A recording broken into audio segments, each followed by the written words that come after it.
من بعد ما يوسف قرا المخطوطة وعرف شنو فيها، غادي يتساءل مع راسو شكون هو هاد بنو إسحاق البغدادي. يوسف عمرو ما سمع ببنو إسحاق، ولكن الاسم كان فريد من نوعه، كيخليك تحترمه وكتخيلو كان شي عالم مرموق بحال اللي كنا كنقراو عليهم في الكتب التاريخية. شخصية كاريزماتية عندها الهيبة والاحترام. جلس يوسف كيفكر في سميات الشخصيات اللي قرا عليهم، وكيفكر كيفاش هاد السميات مهيبة واللي كتخليك تحترم صحابها. واخيرا كيفاش محمد السالمي بان في الاخر باللي هو شخص ميت. كون كانت هذه قصة رعب في المؤلف ديالها، كون كان في هذا العصر كان غياخد جوائز على التأليف ديالو. اما الا كانت حقيقية فهذه مصيبة، وهو كيمتلك نص المخطوطة الحقيقي، وربما غادي يتشهر وغيولي عالم كبير. شوية غيقول مع راسو اش هادشي كنخرف. غادي تسافر بين الرواية لمشهد آخر غريب. غتحسوا أن الرواية كتنقلنا من مشهد إلى آخر، ولكن كل شيء متصل، وغتفهموا في الآخر. كل شي عارف باللي اللون ديال الرملة كيكون صفر مايل للون البني، ولكن باش يكون أحمر فهادشي بشكل. كنشوف رملة حمراء على مد البصر ما عندهاش نهاية. شوية غادي تسمع صوت مفزع بحال إلا 1000 شخص كيتعذبوا أو لا شي حيوان كيتسلخ وهو حي. غادي تولي الرؤية مضببة، وغادي تصعد دخان كثيف باش غادي يبان لسان طويل من النار البيضاء.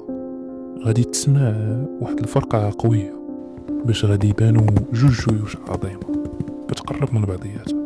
الجيش الأول كان فيه رجال عندهم شعر طويل كيوصل حتى للخصر ديالهم، عينيهم مشقوقة بالطول لونها خضر غامق، وحوايجهم لاصقة في الأجساد ديالهم. من تشوفها الأولى غتقول هذه الأجساد ديالهم ماشي حوايج. أما الجيش الآخر كانوا سود البشر ومقرعين، عيونهم كبيرة بزاف. من تشوفها الأولى غيسحاب ليك بلي عينيهم شادة النص في وجوههم. عينيهم كانوا كحلين، ما عندهم لا حداقة لا قرنية، الشي اللي غيخليك تسائل كيفاش كيشوفوا. كانوا ما لابسين والو، والأجساد ديالهم عامرة بالشعر الكثيف، وكيخرجوا من الفم ديالهم داك الصوت اللي كيشبه صوت حيوان كيتسلخ. دوك جوج الجيوش كيقربوا من بعضياتهم، لكن اش دخل هاد الشي في القصة ديالنا؟ ربما غادي نعرفو واحد شوية لقدام. غادي تسمع صوت الأذان من المسجد القريب، وغيتخلل الأذان ديال يوسف باش غادي يطير ليه النعاس. غادي يحاول يرجع ينعس ولكن والو. في النوم ضيف كيجي ويمشي وقت ما بغى. غادي يحل عينيه شوية بشوية. هذا نهار آخر خاصو يعيشو. غادي ينوض باش يمشي للحمام كما عادتو. كيبقى فيه تقريبا واحد نص ساعة باش غادي يخرج فرحان وناشط ومبتسم للحياة، حتى واحد ما عارف شنو كيطرى لداخل، ولكن بطبيعة الحال تحد ما تم. المهم انه ما كيخرج حتى كيتوضا. غادي يخرج باش يصلي ويبدا يقلب على شي حاجه ميتكال في الثلاجه. كانت عنده واحد العاده غريبه، اي حاجه كيلقاها في الثلاجه كيهزها ويديرها في فمو. غادي يتجه للبيسي ديالو اللي خلاه في الصالون. فجاه غادي يتفكر داكشي اللي قرا البارح، باش غادي يمشي لبيتو يجيب الاوراق، وغادي يدير اول حاجه طاحت ليه على بالو. غادي يبدا يقلب على ابن إسحاق، وأول حاجة خرجت ليه هي ابن إسحاق اللي كتب كتاب سيرة ابن إسحاق اللي كيتكلم فيه على حياة النبي صلى الله عليه وسلم. غادي يعاود يكتب أحمد بن إسحاق البغدادي واش غادي يطلع ليه بزاف ديال المواقع. بدا كيقلب حتى غادي يطيح على واحد السيت فيه واحد المنتدى اللي العنوان ديالو أساطير العرب ومقارنتها بالواقع، اللي كان كيتكلم على أساطير العرب، ولكن في واحد الجزء كان مذكور أحمد بن إسحاق البغدادي اللي تكتب عليه باللي كان كيجول البلاد شرقا وغربا، وكانت عنده حكايات كتعلق بالسحرة والسحر. والحكاية المشهورة هي ديال الكتاب كنز الرحلة واللي سماها مدينة الموتى، وقال فيها باللي هي مدينة خالية ما فيها لا بشر ولا حياة، وباللي لقاها فاش كان غادي من مصر للقاهرة غادي يتحرقوا الكتب ديالو باش غادي يختفي بن إسحاق، ومعاه الكتب ديالو كنز الرحلة وغوص اللؤلؤ. في منتدى آخر كان مكتوب أحمد كان تولد في مومباسا وعاش في بغداد، داكشي علاش تكنا بالبغدادي. درس الطب والفلك اللي كان معروف به كتر، غادي يألف جوج كتوبة، غواص اللؤلؤ واللي كان مختص بالفلك، والآخر كنز الرحلة اللي كانت فيه الرحلات ديالو الغريبة. ما وصلنا من الكتب ديالو إلى القليل بسبب الحرق ديالها واتهامه بالسحر، ومن بعد غادي يختفي في نهاية الحياة ديالو. يوسف كان مشوش التفكير، غادي يبان ليه واحد السيت آخر فيه واحد العنوان عريض، مخطوطة الشيخ أحمد بن إسحاق البغدادي. وقيلا لقى داكشي علاش كيقلب، غادي يدخل ليه باش غيلقى أنه دار واحد الجدل حول قصة اللي تروات وتنسبات للرحالة أحمد بن إسحاق، واللي قال فيها بأنه في إحدى الرحلات ديالو داخل مصر غادي يدخل لواحد المدينة كل فيها أموات، وغادي يشوف فيها العجب، حتى أنه شاف راجل ميت وتكلم معه. كانت عنده بزاف ديال القصص اللي فيها العجائب والغرائب، حتى أن الناس اتهموه بالسحر. تقال بأنه كاين واحد النص تنقل من أحد التلاميذ ديالو واللي سميتو عبد الرحمن بن إبراهيم بن إسماعيل، واللي قال فيها نفس القصة. والمشكلة أنه هذه المخطوطة غادي تضيع، وكل اللي معروف عليها تم النقل ديالو عن طريق الروايات ديال الناس اللي شافوها من زمان. غادي يختلف العلماء حول صحة المخطوطة، فكاين اللي كيكذب هذه المخطوطة وكاين اللي كيصدقها. فكيفاش غتكون مذكورة في بزاف ديال الكتب إلا ما كانتش حقيقية؟ هنايا يوسف غادي يتسمر في بلاصتو. فإلا كان هذا الشيء صحيح فهو الوحيد اللي كيمتلك نص المخطوطة الحقيقي، مخطوطة بن إسحاق. غادي يشد الوراق ويبدا يتحسس فيهم وكيشوف فيهم بتمعن. كنحس من الاول بان هذا الورق ماشي عادي، الطول والملمس والحروف المكتوبه باليد شي داخل في شي، كل شي كان كيخليك تفكر بلي هذا الورق قديم قدم الزمن. غادي يوصل الحقيقه اللي كان خايف منها، فهو الان كيمتلك بالفعل المخطوطه الاصليه ديال بن اسحاق. الله على نهار الشتا كطيح والطلاب كيتفزكوا. نسيت ما قلت لكم، احنا دابا في الجامعه اللي ما يمكنش نقول سميتها، هي جامعه مشهوره في مصر وما تسولونيش علاش هي مشهوره، فهاد الشيء كيعرفوه غير الطلبه ديالها. كيبانوا مجموعه ديال الجماعات من الشباب مفرقين كلها والمواضيع اللي شادين، ولكن هاد الشيء كان المتنفس الوحيد ديالهم في الجامعه. ولكن اش دخلنا حنا في الجامعه والطلاب ديالها؟ ربما البطل ديالنا كيقرا فيها. يوسف كان طالب في السنة الثالثة في كلية الحقوق، وهو دابا غادي حدا البنايات ديال الكلية، كلية الأدب، وكيدور عينيه بحال كيقلب على شي حد. راك نورتينا السياس، توحشناك. كان هذا واحد الشاب اللي جالس كيجمع مع صحابو في إحدى الممرات. ما يمكنش، ممدوح كي داير كلشي بخير؟ اش كيعاود لبيب وعادل؟ الحمد لله، شحال هادي ما شفناك. واش بان لك شي واحد من جماعة حامد؟ غالبا غيكونوا حدا المبنى الجديد اللي يلاه كيتبنوا، ولكن دابا تقدر تلقاهم في الفوي. شكرا بزاف ممدوح، نشوفكم ملي نرجع ان شاء الله. بدا يوسف كيفكر اش غيديروا صحاب كلية الاداب من بعد ما يتخرجوا، فغيكون صعيب عليهم يلقاو الخدمة في ظل هاد التخصص. غادي يقرب للفوي وبدا كيدور عينيه لك ما يبان ليه شي حد من صحابو، حتى غادي يبانوا ليه 7 ديال الشباب. واحد فيهم كيحرك يديه باين كيشرح شي حاجه مهمه.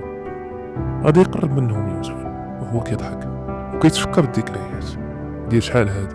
من بين هاد 7 5 كان كيعرفهم من الاعداديه. غادي يقرب منهم يوسف، وقبل ما يوصل غادي يشوفوا واحد منهم. سي يوسف عندنا، مرحبا بك، تحية لسيادة المستشار يوسف أكبر مستشاري حي الأزارطة. وبدا كيسلم عليهم. خلينا نشوفوا صحاب ديال يوسف عن قرب. الأول فيهم سميتو محمود إسماعيل، كيقرا بكلية الآداب قسم التاريخ. عنده بشرة بيضة، عنده مستاج والحياة خفيفة، ما تعرفوا واش نسى يحيدهم أو لا مربيهم. لكن رغم ذلك كيبان لك داك الشاب الوقور اللي باغي يقرا، ولكن في الحقيقة هو غير كيتفلى. تشوفوا تقول ولد الناس. الثاني كان سميتو مصطفى أسامة، طالب بقسم التاريخ، ما عندوش حتى شي حاجة كتميزو، فهو عنده داك المظهر اللي ممكن تشوفه في أي بلاصة. ولكن خليونا نوصفوه. عنده بشرة سمراء متوسط الطول، ولكن بشكل عام كيبان مقبول. الثالث سميتو محمد عبد الحميد، طالب في العام الثالث في كلية التجارة، ولكن ملي تعرف عليه أكثر غتعرفوا بينه وبين كلية التجارة غير الخير والإحسان. العام كامل هو كيمشي يدور في الجامعات والكليات الأخرى، ولكن كل عام كينجح بموسيو، ولكن حتى واحد ما كيعرف كي كيدير ليها. عنده بشرة بيضة، هو من داك النوع اللي عزيز عند البنات وديما كيقيل يدوي معاهم، واخا هكاك كان محافظ في التعامل معاهم. كيلبس نظاظر غامقة شوية، هو طويل القامة، مجرد الوقوف حداه كيخليك تحس بالإحراج. الرابع فيهم سميتو حامد رزق، هو داك الشخص اللي عزيز عليه الضحك، كيقرا في قسم اللغة العربية. بالنسبة للمواصفات ديالو كان قصير شوية، عنده شعر رطب، كان سمر.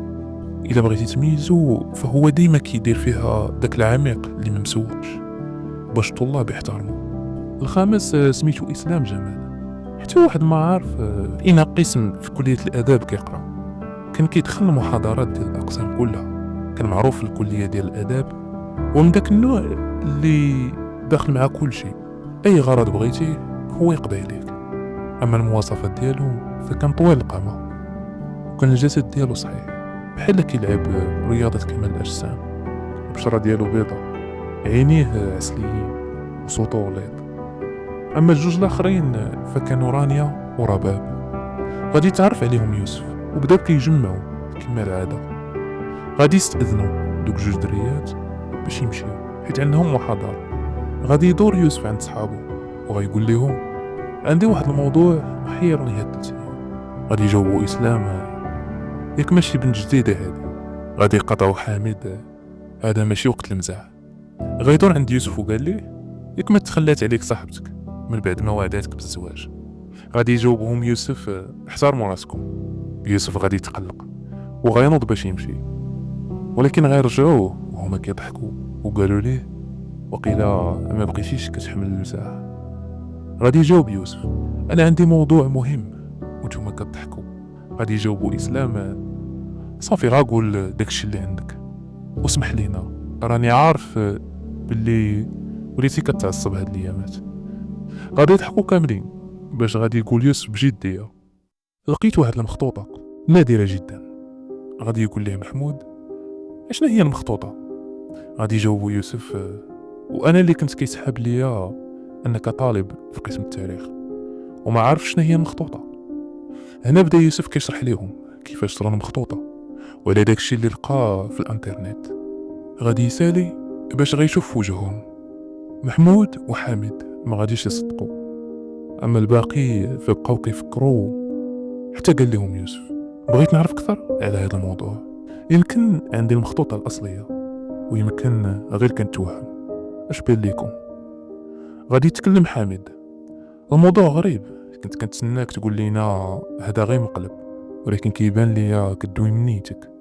غير تيقني، راه بقيت هاد اليومين غير كنفكر وكنبحث في الانترنت حتى بديت كنحماق. ولكن الانترنت فيه بزاف ديال المعلومات الخاطئه وقليل فين غتلقى شي باحث حقيقي كينشر العمل ديالو. ولكن اذا كانت المصادر فهاد الشيء كيدل على الاقل ان بعض المعلومات يمكن تكون صحيحه. بقاو ساكتين واحد شويه واخا الاغلبيه ما كانوش مصدقين القصه ديال يوسف. باش غادي يقول لهم بغيتكم تعاونوني، خصوصا محمود ومصطفى حيت نتوما كتقراو في قسم التاريخ. غادي يقول ليه محمود باش نوجه بغيتي نمشي عند الدكتور اللي شاب الشعر ديالو بالخبرة، نقول ليه بلي لقيت مخطوطة نادرة ب10 جنيهات، غير تيقني، غير غيسمعني غيقول غير كنتفلا، ويقدر يخلي ليا الموديل نون فاليدي، وغيحكم عليا نبقى في هاد الكلية حتى يتقاعد. غير سمح لي يا يوسف، ولكن ما يمكنش. قبل ما يجاوب يوسف غادي يقاطعو مصطفى. نقدروا نسولو الاساتذه بطريقه غير مباشره، مثلا نقولوا بلي لقيناها في احدى المنتديات في الانترنت، ولكن المشكل ماشي هنا. غادي يقاطعو يوسف. ايوا فين المشكل؟ غادي يجاوبو مصطفى. المشكل هو انك كتقلب بوحدك، بطبيعه الحال خاصك بزاف الوقت والجهد، ويقدر ما توصل لوالو. الا بغيتي تقدر تعطي ديك المخطوطه لشي جهه عليا او شي باحث اللي يقدر يوصل للحل، ويقدر يحدد واش ديك المخطوطه حقيقيه ولا لا. غادي يجاوبو يوسف. يسحب لك ما فكرتش في هذا الحل؟ وعلاش ما درتيش؟ الا عطيتها لشي باحث وطلعت حقيقيه فغادي يتملص مني، وغيقول بلي هو اللي لقاها، وغيتنسب ليه كل الفضل. وإلا كانت مزيفه في المصير ديالي غيكون السخريه والاستهزاء، وانا ما بغيت لا هادي لا هاديك. ما غادي نقدمها حتى نتاكد من الصحه ديالها. غادي يجاوبو حامد. يمكن تكون صادق في الكلام ديالك، ولكن ما تنساش راك خاصك بزاف ديال الوقت باش تقدر توصل للحقيقه ديال المخطوطه. فجاه غادي يساو عينيه بحال لقى شي حل. يوسف كيقول باللي شرا المخطوطه من احد المحلات سور الازبكيه. غادي يقاطعو يوسف بحال ما كنتش عارف. غادي يجاوبو احمد. علاش ما ترجعش عنده وتسولو كيفاش وصل ليه هاد الورقه؟ يمكن يكون تورثها من احد الاجداد ديالو، او اللي سراها من شي بلاصه. على اي حال غتعرف منين تبدا. غادي يقاطعو يوسف. تبارك الله عليك، غادي تستافد منك كلية الألسن باش غادي يقلبوها ضحك، وكأنهم كيرتاحوا من داك الجو الدريبة اللي كانوا فيه.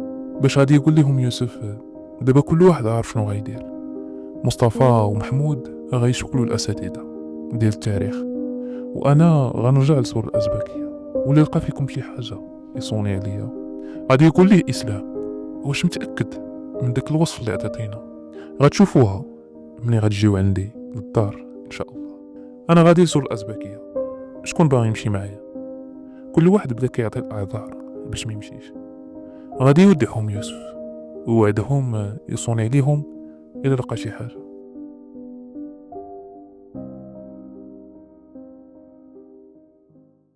لا تنسى لايك واشتراك في القناة تشجيعا لنا لنستمر بنشر المزيد إن شاء الله.